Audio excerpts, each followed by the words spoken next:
Merci, monsieur le modérateur, de me passer la parole. Et je voudrais remercier l'assistance pour l'intérêt qui est visiblement porté à Camtel.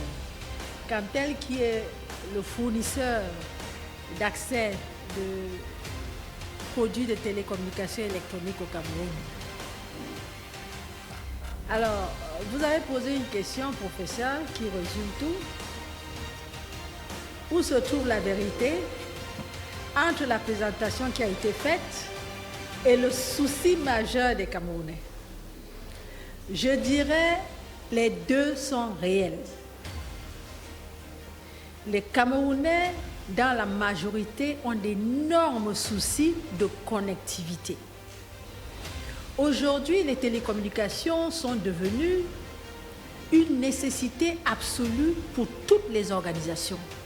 Quelle que soit l'organisation dans laquelle vous fonctionnez, vous ne pouvez pas vous passer des télécommunications. Vous avez besoin de cet outil comme matière première pour pouvoir développer votre activité. Et nous sommes conscients de cette responsabilité qui nous incombe. Celle d'être le moteur du développement numérique de notre pays. Et c'est fort de cette prise de conscience, de cette responsabilité, que nous nous sommes résolument mis sur un chantier de transformation de Camtel, qui est une entreprise publique qui a ses contraintes. Comme l'a dit tout à l'heure le coprésident des éditions 2025, nous avons énormément de contraintes. Et comme l'a dit notre parrain, le président du GICAM, comment un leader fait pour atteindre les résultats et les objectifs qui sont les siens dans un environnement hautement contraignant? Nous avons tous les mêmes difficultés. Mais comment on fait pour se répartir? Alors, je vais commencer par répondre à la question du coprésident de l'exercice 2015. Sur la question des ressources humaines, comment est-ce que Camtel fait pour dimensionner ses effectifs? Alors, il faut dire que Camtel, c'est 3 entreprises en une. Nous sommes l'opérateur historique et l'État du Cameroun nous a donné 3 concessions. Une concession pour le fixe, qui est notre métier traditionnel, le téléphone, la fibre optique dans vos domiciles et dans vos bureaux. Le mobile, qui est aujourd'hui avec notre marque Blue, c'est le nouveau mobile de Camtel, pour lequel nous avons obtenu la licence 22 ans après les autres opérateurs que sont MTN Orange et Nextel. Nous entrons sur ce marché 22 ans plus tard que les autres et forcément, nous allons ramer pour pouvoir rattraper, n'est-ce pas, ce gap par rapport au marché, par rapport au déploiement de notre réseau sur l'ensemble du territoire national, parce que ça prend du temps pour déployer un réseau dans tous les villages et dans toutes les villes. Et nous avons une 3e licence qui est celle du transport. Alors, c'est le Cameroun qui connecte, non, c'est Camtel qui connecte l'ensemble du pays au monde. Nous avons 5 câbles sous-marins que Camtel gère, que l'État a permis à Camtel d'acquérir. Nous avons un backbone à fibre optique nationale qui relie nos 10 régions, de Kousséri jusqu'à Kribi, de Bamenda jusqu'à Limbé, Batoké, pour retourner vers Douala. Donc c'est ce backbone national à fibre optique que gère Camtel, et c'est fort de cette infrastructure en fibre optique que nous octroyons les capacités aux autres opérateurs du secteur que sont MTN Orange, Nextel et même les ISP. Alors, pour que Camtel puisse fournir des services de qualité, nous sommes obligés d'avoir des effectifs conséquents. Si nous prenons le réseau fixe, c'est un réseau à fort capital humain. Pourquoi? Parce que pour faire une installation de fixe dans vos domiciles, Camtel est obligé de prendre des ingénieurs pour faire les mesures. Nous avons les ingénieurs, les topographes, les architectes, nous avons tous les métiers au sein de Camtel. Les ingénieurs en génie civil et autres. Donc, on fait les mesures, on appelle ça survey en termes techniques, pour savoir quel est le nombre de kilomètres de câbles qu'il nous faut déployer pour arriver chez vous, partant de notre centrale de Bépanda. Pour le faire, il faut creuser, il faut tirer le câble, comme on dit, il faut les pick-up, il faut les poteaux, parce que nous avons un réseau souterrain, mais après le réseau souterrain, il faut sortir le câble en aérien et faire la distribution maintenant dans chacun de vos domiciles. Pour le faire, vous avez besoin d'au moins 3 équipes, avec 3 pick-up, avec 3 ingénieurs. Vous êtes obligé d'avoir une panoplie d'employés. Alors que si vous prenez le cas du réseau mobile, le réseau mobile, il est fortement orienté technologie. Vous avez votre centrale. Ensuite, vous avez vos BTS, des stations de base avec les pylônes qui sont disséminés dans la ville ou sur les collines pour pouvoir créer de la couverture selon une certaine zone. C'est tout ce que vous faites. Et pour connecter votre base à la BTS et aux clients que vous êtes, vous n'avez pas besoin de personnel. Les ingénieurs sont dans leur bureau avec leur laptop.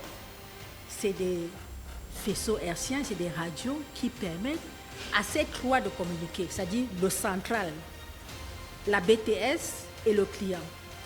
Vous n'avez pas besoin de pick-up ou d'employés pour creuser. Donc, forcément, les opérateurs du mobile ont moins d'employés que tous les opérateurs de fixe. Si je prends l'exemple, parce que nous ne sommes plus très nombreux, les opérateurs de fixe en Afrique. Si je prends l'exemple d'Ethio Telecom, qui est un opérateur historique comme Camtel, appartenant à l'État, Ethio Telecom a 16 000 employés. Camtel en a 4 000. Ethio Telecom a 16 000 employés, 22 000 sous-traitants.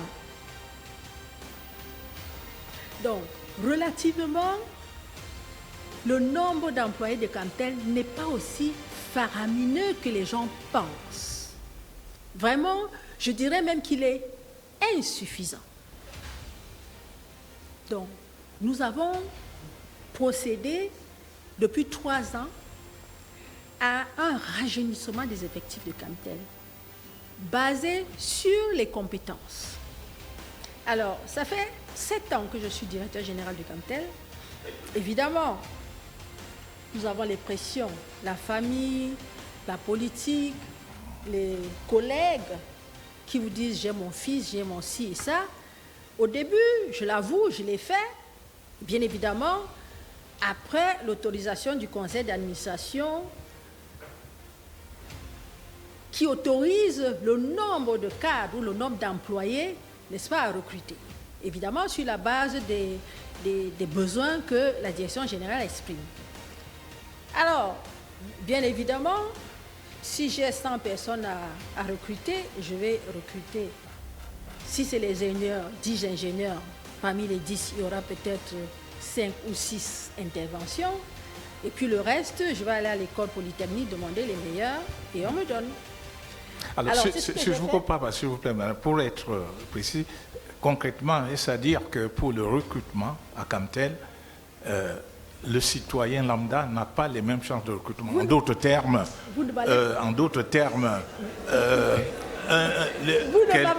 quelqu'un qui se présente comme militant à filiation politique par vous a plus de chances d'être recruté que le citoyen lambda qui ne partagent pas la même affiliation politique que vous. Je crois que c'est ça le sens de la question, madame.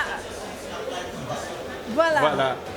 Je crois que c'est ça la question, madame. Et j'ai commencé donc à répondre à la question en disant, je l'avoue, je suis directeur général depuis 7 ans. Les 2 premières années, c'est ce que j'ai fait. J'ai recruté sur la base de ci ou ça. Mais après, je me suis rendu compte que les résultats ne suivaient pas. Parce qu'il faut le dire, dans les recommandations, il y en a qui ne sont pas performants, qui savent que de toutes les façons, vous ne pouvez rien faire parce qu'il est tel ou tel. Mais je pense que tout le monde sait aujourd'hui que depuis 4 ans, quand elle fait les appels à candidature, je pense que beaucoup d'entre vous l'ont vu. Quand elle fait les appels à candidature, et je ne transige plus sur les recrutements. Même quand vous recevez des hautes instructions? Même quand je reçois. Bon, ok, on a compris, madame. Ok, merci.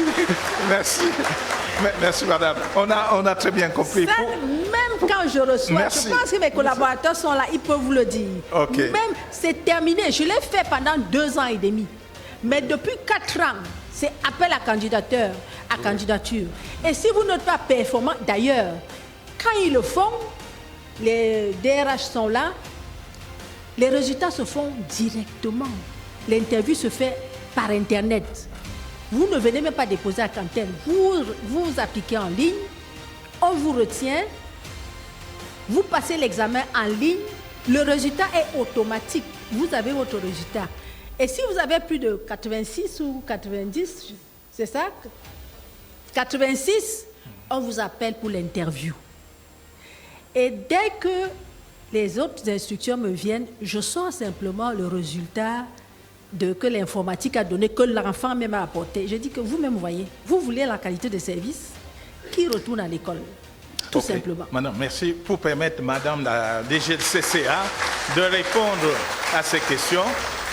Le temps de la laisser se préparer très rapidement, s'il vous plaît, à la question sur les dividendes qui sont reversés à l'État. Alors, qu'est-ce que vous en dites? Pourquoi reverser les dividendes à l'État? Vous êtes tous ici des chefs d'entreprise. Quand vous investissez, les câbles sous-marins dont on parle là, l'État a dépensé plus de 600 milliards. Et bien évidemment, c'est sur près de 25 ans. Donc, pour mettre en place ce réseau à fibre optique, qui est parmi les meilleurs en Afrique, nous sommes 2. Avoir un réseau de câbles aussi performant dans toute l'Afrique. Alors, il faut bien le rentabiliser. Donc, vous, en tant que chef d'entreprise, quand vous investissez, vous attendez quand même des dividendes. Donc, et nous avons l'obligation de reverser ces dividendes à l'État pour lui permettre de trouver de l'argent pour investir dans d'autres entreprises d'État. C'est une obligation pour nous. Évidemment, ce n'est pas tout qu'on reverse. On reverse une partie.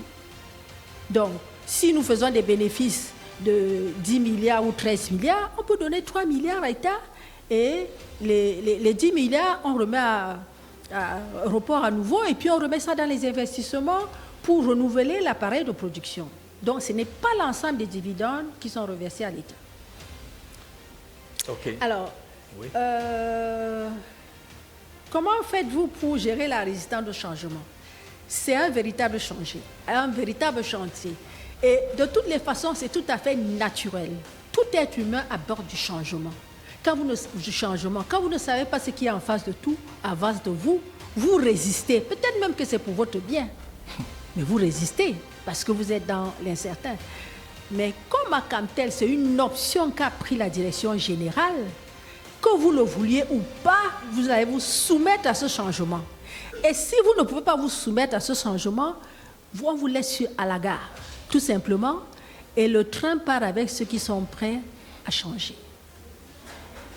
C'est tout. Merci, madame. Nous travaillons et qui nous donne ses revenus et insatisfaits. Je voulais dire que Cantel est parti de loin, de très loin. Nous avons un problème majeur qui est celui de la motivation du personnel. de l'engagement de nos employés.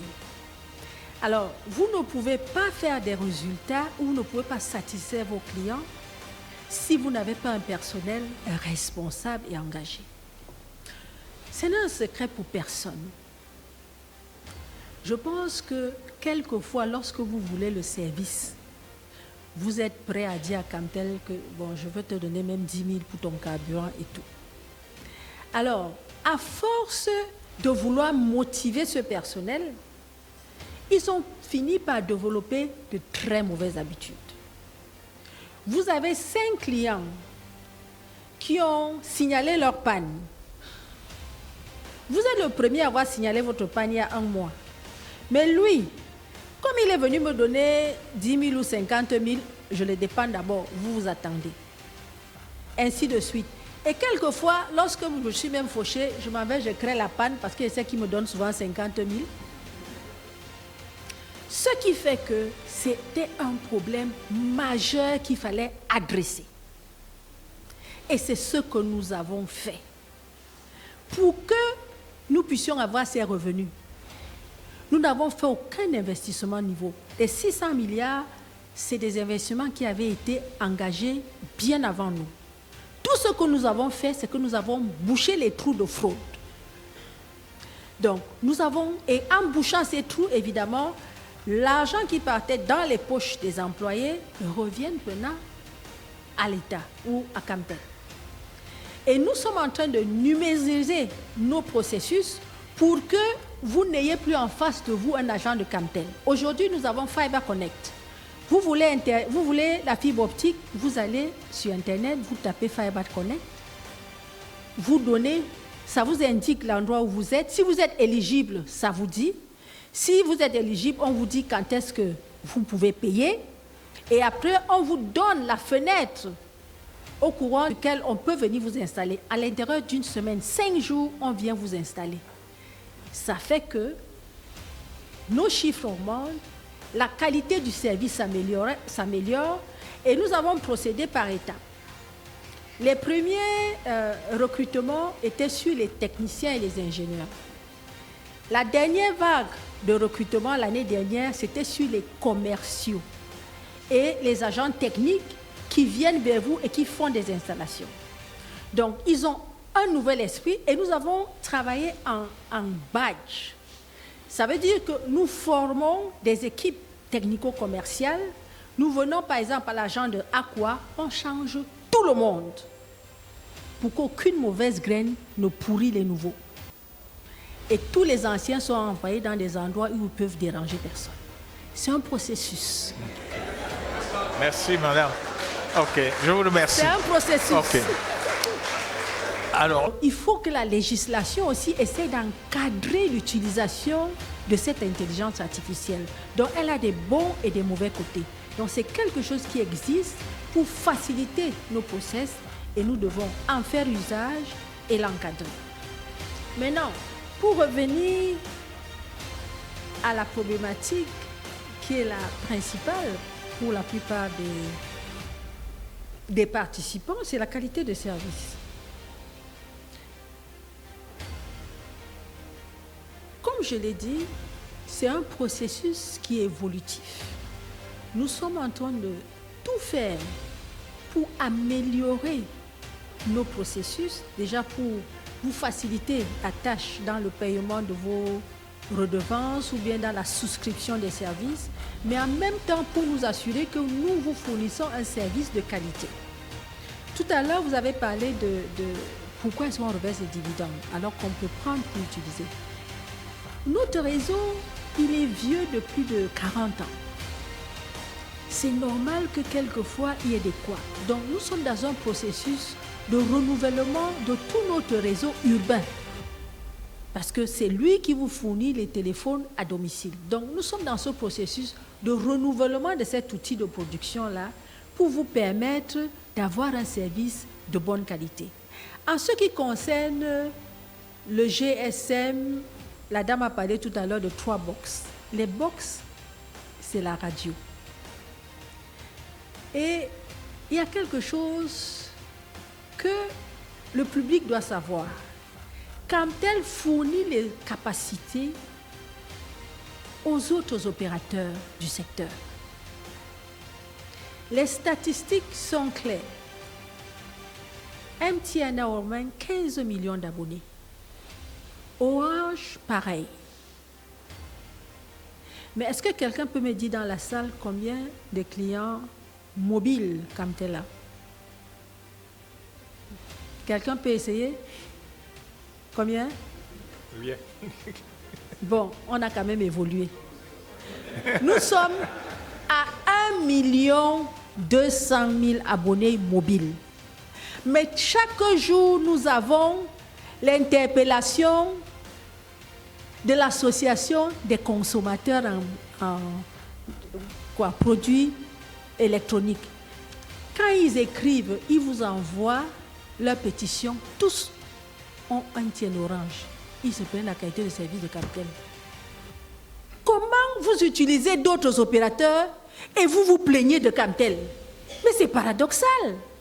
Pourquoi? Tout simplement parce que les autres ont fait croire que c'est Camtel. Je vous donne un exemple simple, schématique. Vous avez l'autoroute qui relie Yaoundé et Douala. Ça, c'est Camtel. Maintenant, quand Camtel arrive dans le central de MTN, Camtel lui apporte le réseau transport fibre optique illimité dans son central. Maintenant, pour distribuer chez vous, clients, il utilise la radio, qui sont les pistes. Quand il y a congestion sur ces pistes radio qui vont chez vous, ils disent que c'est Camtel. Alors que Camtel leur a apporté les fibres illimitées jusqu'à leur centrale.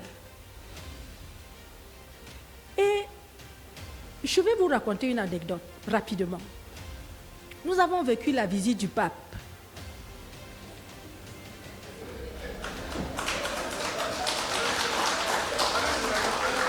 Nous avons vécu la visite du pape. Le pape est en plein discours à la présidence de la République devant le chef de l'État. Coupure de la retransmission. C'est Camtel. Incroyable.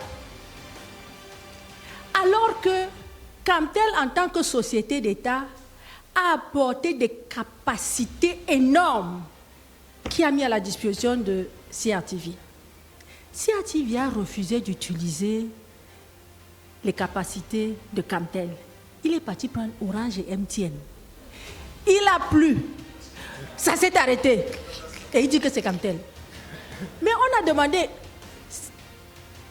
PRC TV, qui utilise les mêmes capacités Internet que vous, fournies par Camtel, ne s'est pas arrêté. Comment ça se fait que chez vous, ça s'est arrêté? Vous comprenez? Donc tout le monde met toujours la faute sur Camtel parce que Camtel ne communique pas assez. Plusieurs fois, quand vous avez les coupures, on dit oui, bon, suite à l'indisponibilité de la fibre de notre fournisseur, tout le monde sait que c'est Camtel. Mais nous, on n'a pas le temps de répondre chaque fois. Nous, on est en train de tout faire pour fournir les services de qualité. À l'époque, il y a peut-être 5 ans, 6 ans, MTN et Orange avaient des coupures de 100 coupures par mois. Aujourd'hui, ils n'ont plus de coupures. Ils n'ont plus de... Ils écrivaient à l'AIT tous les jours pour démontrer que Camtel est mauvais. Et nous avons dit, OK, nous avons compris, vous allez trouver d'autres solutions ou d'autres boucs émissaires. On a tout fait pour que le transport soit de bonne qualité. Et aujourd'hui, nous fournissons la bonne qualité de service à Orange et MTN. S'il y a des problèmes, dites-leur que c'est leur radio, qu'ils aillent chercher les bandes passantes plus larges pour vous fournir votre service. Ça n'a rien à voir avec Camtel. La fibre optique, allez voir, c'est infini, décibels, c'est illimité de capacités sur les autoroutes. C'est énorme. D'ailleurs, nos câbles sous-marins sont utilisés à moins de 30%. Donc il y a les capacités qui sont énormes. Qu'ils payent simplement le prix qu'il faut pour améliorer la qualité de service radio qu'ils vous offrent et qu'ils laissent Camtel tranquille. Nous avons nos soucis. OK. Merci. Merci, Madame la directrice générale. Avec toutes vos clarifications, je crois que désormais, on va vous laisser tranquille. Alors, justement, ça c'est une question extrêmement importante. Oui. Pourquoi maintenir le fixe qui va disparaître? Vous n'avez rien compris. Mais c'est justement l'avenir. Le fixe. Ah oui, parce que c'est sur le fixe qu'il y a la meilleure qualité de service. Vous m'avez demandé pourquoi il n'y a que 2 pays en Afrique qui a encore le fixe. Non, vous vous trompez. Les 2 pays n'ont pas le fixe. Ils sont les opérateurs historiques qui appartiennent aux nationaux. Tous les autres ont privatisé leur opérateur national. Et maintenant, les multinationales se font des milliards. Je vous donne un exemple simple.